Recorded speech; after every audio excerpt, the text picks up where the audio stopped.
మనిషిని సమాధి చేస్తారా? విద్యా హక్కు కోసం ప్రశ్నించిన ఆ విద్యార్థి తండ్రిని చంపేస్తారా? ఈ దుర్ఘటన ఎన్నుకున్నది అబ్దుల్ హఫీజ్.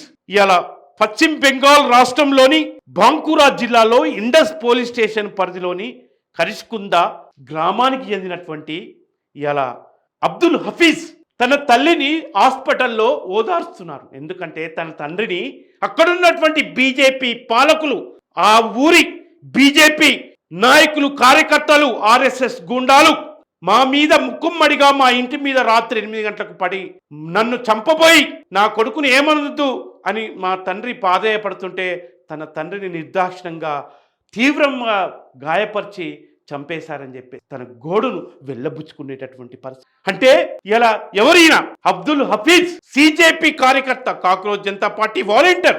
ఢిల్లీలో ఇటీవల జరిగినటువంటి కాక్రోచ్ జనతా పార్టీ జంతర్ మంతర్లో జరిగినటువంటి ఆందోళనలో పాల్గొన్నాడు. ఆ ఆందోళనలో పాల్గొంటున్నటువంటి సందర్భంలో అక్కడ విద్యా వ్యవస్థ బావు కోసం తీవ్రమైనటువంటి భర్జనలు జరిగాయి ఢిల్లీలో.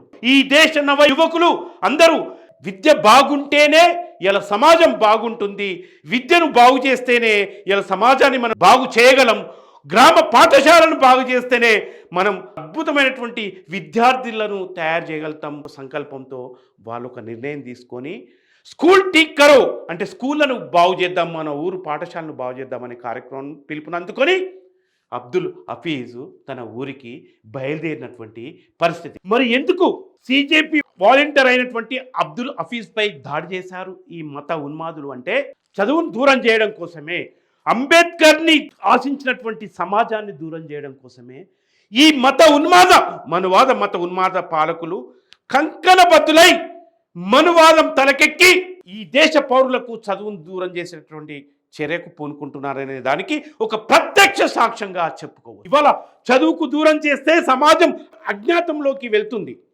ప్రశ్నించే గొంతులు మూగపోతాయి, అన్యాయాన్ని ఎదిరించే శక్తి తగ్గిపోతుంది. అందుకే ప్రతి బిడ్డ చదువు హక్కు మాత్రమే కాదు, సమాజ భవిష్యత్తుకు పునాది అని చెప్పేసి సిజేపీ కార్యకర్తలు ఢిల్లీ జంతర్ మంతర్లో జరిగిన ఆందోళనలో సమాలోచనలు చేసి గ్రామాలకు తరలి వెళ్ళి మన ఊరు పాఠశాలని మనం బాగు చేసుకుందామని చెప్పేసి ఒక మహా సంకల్పంతో వాళ్ళు పోతే ఏమాత్రం గిట్టని ఈ మనువాదులు సత్యాన్ని తెలుసుకోవాలంటే ప్రశ్నించడం ప్రారంభించాలి. ఆ ప్రశ్నించాలంటే అధ్యయనం చేయాలంటే చదువుకోవాలి. ఇట్లా చదువును దూరం చేస్తే రేపు ప్రశ్నించడానికి వీలుండదు. తమ మతాన్ని అడ్డు పెట్టుకొని ఈ దేశాన్ని పరిపాలిస్తున్నాం. దేశ ప్రజలు అజ్ఞానంలో ఉంటేనే మా దోపిడిని యథేచ్ఛగా కొనసాగించగలుగుతాం. అదానీ, అంబానీ లాంటి కొద్ది మంది పెట్టుబడిదారులకు, అమెరికన్ సామ్రాజ్యవాదులకు ఊడిగం చేయడానికి ఇలా పనికొస్తుంది. కాబట్టి చదువు దూరం చేయాలనే ఒక సంకల్పంతో ఈ మనువాద పాలకులు ఇవాళ నవ యువ విద్యార్థి ఇలా హైందవత్వంతో ఇలా విషాన్ని చిమ్ముతూ ఇవాళ ఏ రకంగా దాడికి పూనుకుంటున్నటువంటి విషయం ఇలా మనల్ని చూస్తే మనకు అర్థమవుతున్నటువంటి పరిస్థితి. మత ఉన్మాదులు ఇలా ఏ రకంగా దాడికి పూనుకుంటున్నారు విద్యను దూరం చేయడానికి అనేది మనం చూద్దాం. మరి ఏం జరిగింది అసలు అనేది మనం ఒక విషయాన్ని తెలుసుకుందాం. ఇలా ఆయన మాటల్లోనే, అబ్దుల్ హఫీజ్ మాటల్లోనే మనం ఈ విషయాన్ని నేను ట్రాన్స్లేట్ చేసి చెప్తాను. मेरा नाम है शेख अब्दुल हाफिज और मेरा निकनेम है शेख रीत. నా పేరు అబ్దుల్ హఫీజ్. ఇటీవల ఢిల్లీ జంతర్ మంతర్లో జరిగిన సిజేపీ ఆందోళనలో పాల్గొన్నాను. అక్కడ విద్యా వ్యవస్థను బాగు చేయడంపై జరిగిన చర్చ, దేశ విద్యార్థుల భవిష్యత్తును కాపాడడానికి సిజేపీ పార్టీ పిలుపుతో స్కూల్ టీక్ కరో అనే నినాదాన్ని అందుకొని విద్యా వ్యవస్థ స్కూల్ బాగు కోసం ఒక చిన్న ప్రయత్నంగా నేను నా సొంత ఊరు అయిన పశ్చిమ బెంగాల్లోని బాంకురా జిల్లాలో ఇండస్ పోలీస్ స్టేషన్ పరిధిలోని కరిష్కుందా ప్రాథమిక పాఠశాలకు వెళ్ళి అక్కడి ప్రాథమిక ఉపాధ్యాయుని సంప్రదించి స్కూల్ టీక్ కరో అనే కార్యక్రమం గురించి చెప్పాను. దీంతో ఆ ఉపాధ్యాయుడు సరేనని ఒప్పుకొని నన్ను రేపు ఉదయం రమ్మన్నాడు. దీంతో పాఠశాల ప్రధాన ఉపాధ్యాయుడైనటువంటి కాశీనాథ్ గ్రామ సిజేపీ పార్టీ కార్యకర్త పాఠశాలకు వచ్చి స్కూల్ టీక్ కరో పాఠశాలను బాగు చేయండి అనే కార్యక్రమం మీద వచ్చారని బీజేపీ నాయకులు కార్యకర్తలకు తెలపడంతో అదే రోజు రాత్రి 8 గంటల సమయంలో పెద్ద ఎత్తున బీజేపీ నాయకులు, కార్యకర్తలు మారణాయుధాలతో వచ్చి మా ఇంటిపై ముక్కుమ్మడిగా పడి దాడి చేసి నన్ను తీవ్రంగా గాయపరిచారు.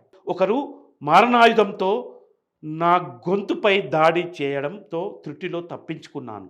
లేకుంటే నా ప్రాణం పోయేది. వాళ్ళు తుపాకులతో వచ్చారు, కత్తులతో వచ్చారు, బర్సలతో వచ్చారు. నన్ను చంపడానికి తీవ్రమైనటువంటి ప్రయత్నాలు చేశారు. వాళ్ళు నాపై తీవ్రమైన ఒత్తిడి తీసుకొని వచ్చారు. నేను ఇప్పుడు హాస్పిటల్కు వచ్చాను. నా తండ్రి తల పగులగొట్టారు. నా తండ్రి తలపై కుట్లు పడ్డాయి.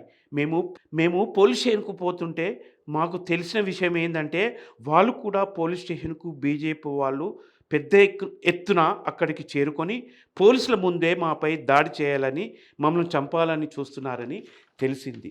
విన్నారు కదా, అబ్దుల్ హఫీజ్ గుండె బరువుతో దుఃఖంతో తల్లిని హాస్పిటల్ ఆవరణంలో ఓదార్స్తూ తన తండ్రి ఇలా మత ఉన్మాద గుండాల దాడిలో ఇలా హాస్పిటల్ బెడ్పై తీవ్ర ప్రాణాపాయ స్థితిలో ఇలా కొట్టుమిట్లాడి చివరకు తన ప్రాణాన్ని కోల్పోయినటువంటి పరిస్థితి.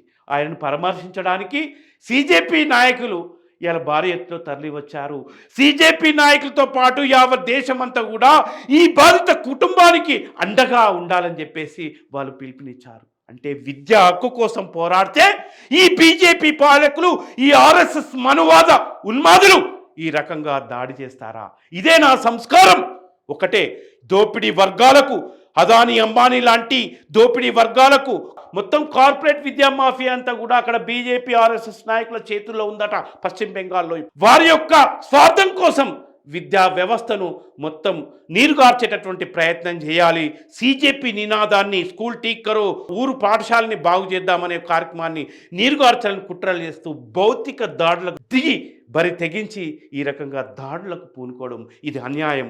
ఈ విషయం తెలిసిన వెంటనే అక్కడ ఈ సంఘటనలకు పాల్పడినటువంటి ఎవరైతే ఉన్నారో ఆ బీజేపీ ఆర్ఎస్ఎస్ కార్యకర్తలు వారిని పోలీసులు అరెస్ట్ చేస్తున్నారని చెప్పేసి కొంత ప్రకటనలు వస్తున్నాయి. కానీ బీజేపీ యొక్క ఈ దుశ్చర్యపై ఇలా సిజేపీ ఒకటే డిమాండ్ ఏం చేసిందంటే మొత్తం దీనికి బాధ్యులైన అందరినిపై ఎఫ్ఐఆర్లు నమోదు చేయాలి, ఎవరికి కూడా వదిలిపెట్టేది లేదు. ఇప్పటి నుంచి మేము ఈ కుటుంబానికి అండగా ఉంటాం. సిజేపీ పార్టీ ఇలా ఈ బాధిత కుటుంబానికి అండగా ఉంటుంది. అట్లాగే దేశ ప్రజలందరూ కూడా వీరికి అండగా ఉండాలని వారు పేర్కొన్నారు.